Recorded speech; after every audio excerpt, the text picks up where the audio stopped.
Hello everyone, welcome to my YouTube channel. So now I'm going to explain the routes of drug administration. So I'm going to do a series of pharmacology. So please do subscribe to my YouTube channel. So let's get started. So the routes of drug administration are classified into two. They are local and systemic. In local we can see topical, intra-arterial route and administration of the drug into some deep tissue. So what is local route? So the action of the drug is at the site. So you can remember this is the point, local routes at the site. So the action is at the site where the desired action is required. So in local route, first we can see the topical. Topical means drug is applied to the skin or mucous membrane of various sites for local action. So in topical, skin, for example skin, we apply ointments, creams, lotions or powder. Example, in fungal infections you should write this example like clotrimazole. It is an antifungal for cutaneous candidiasis, right? And for bronchial asthma, like we use inhalers for asthma, right? So the salbutamol and ipratropium bromide are the examples of inhalation in bronchi, where the action is on the bronchus, right? So it is the example of topical route. And eyes, ear, nose, as all you know, drops and sprays. And so the intra-arterial route, it is used for diagnostic studies and is administration of some anti-cancer drugs. That's enough for this intra-arterial route, where you can see treatment of malignancies involving limbs. And administration of the drug into some deep tissues, where you can see this in rheumatoid arthritis, where in between the joints, in between the two joints, there is administration of these drugs by injections, and it is like triamcinolone. You can see in rheumatoid arthritis. And what are the systemic routes? The systemic route is nothing but drug administered enters into the blood and produce the systemic effects, where it produces the systemic effect of that organ, like of that system. So the systemic route is classified into enteral and parenteral route. What is enteral and what is parenteral? The enteral route is through the openings of our body, like oral, rectal and sublingual, below the tongue, and parenteral, other than the enteral part, it is called the parenteral, like inhalations, injections and transdermal. So enteral route, it includes same points, oral, sublingual and rectal routes. And oral route, it is the most common. So we all wear tablets. It's the most common for any diseases. So it is the most common and acceptable route of the drug. Administration dosage forms are like, you all know, tablets, capsules, syrups. Example, paracetamol for fever we use. So what are the advantages? They are safer, the first point, and they are cheaper, and they are painless obviously, and it is convenient for repeated and prolonged use. Can be self-administered, right? So these are the points. So what are the parenteral routes? And what is parenteral routes? As previously said, routes of administration other than the enteral route is the parenteral route. So what are the advantages of the parenteral route? Onset of drug action is faster, whereas in oral administration the drug action is slower. Hence it is suitable for emergency purposes. And where it is useful for unconscious patients and uncooperative and unreliable patients, and patients with vomiting and diarrhea, where the tablet were not digested and absorbed. So this parenteral route is useful in such cases. And it is suitable for irritant drugs with high first pass metabolism. You should write this point. And drugs destroyed by, as obviously said from here, digestive juices and not absorbed orally. Inhalation.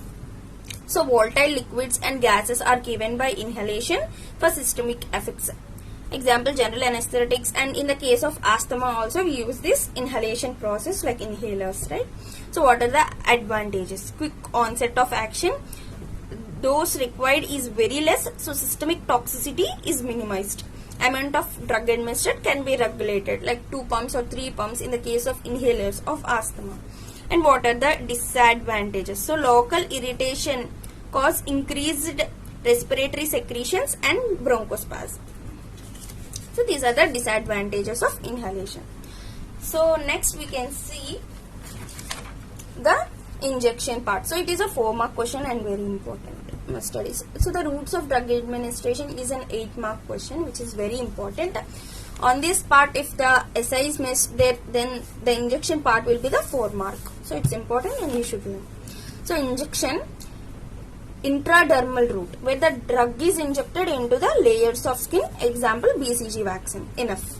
And subcutaneous route, the drug is injected into the subcutaneous tissues like thigh, abdomen and arm, where we can see insulin is important and you can remember it very easily, and adrenaline. Okay.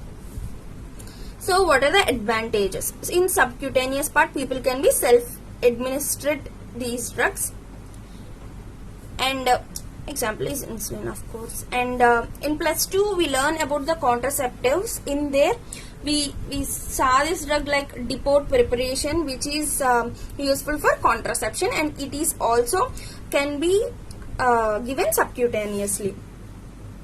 So what are the disadvantages? It is suitable only for non-irritant drugs, and drug absorption is very slow, hence not useful for emergency purposes, right?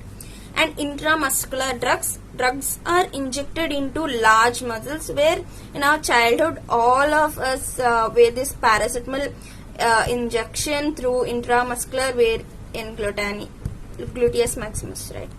It is also remembered very easily, right?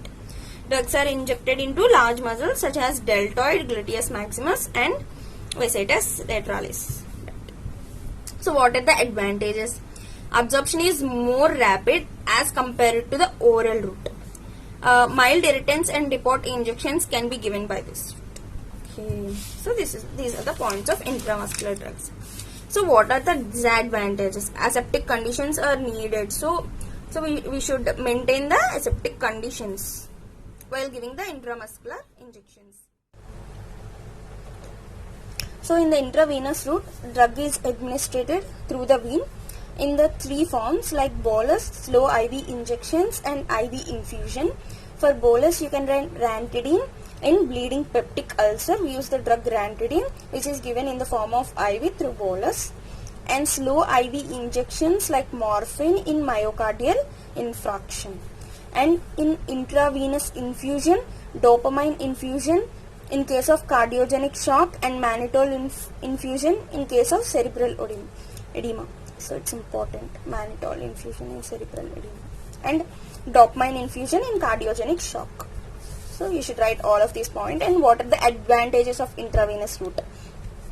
So first thing, there is quick onset of action, and the large volume of fluid is given in case of dehydration patient. We rehydrate them by giving large volume of fluid. So it is an advantage.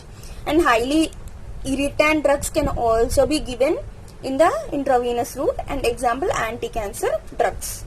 So what are the disadvantages? So self-administration is not possible, and strict aseptic conditions are needed, and depot preparations cannot be given through intravenous route, where the extravasation of some drugs can cause injury and necrosis to the tissue when the extravasation happens, or else there is nothing. So this is about the intravenous route. Coming to the transdermal route, in this picture you can see, where I love this picture. So the transdermal route, the drug is administered in the form of patch or ointment, and that delivers the drug into the circulation for systemic effects. So it's like local route, but it's not like, because it delivers into the drug enters into the circulation for systemic effects. So it's the transdermal route.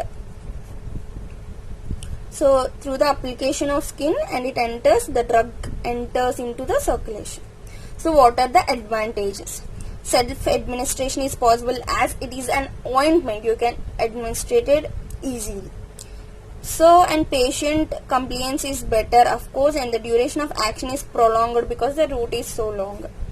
And the systemic side effects are reduced, of course, and the first pass metabolism is bypassed. Right, what are the disadvantages? It is expensive and patch may fall off and unnoticed when applied transdermally. So in case of contraceptives, these patches are used, and in some cases like nitroglycerin in patch or ointment for angina, and nicotine patch for tobacco, for de-addiction, they use this. So this is all about the routes of drug administration, guys. If you like my video, please do like, share and subscribe to my channel and comment below. And so in description I have given a PDF in the PDF format, so what I have told right now, so you can learn easily. Thank you.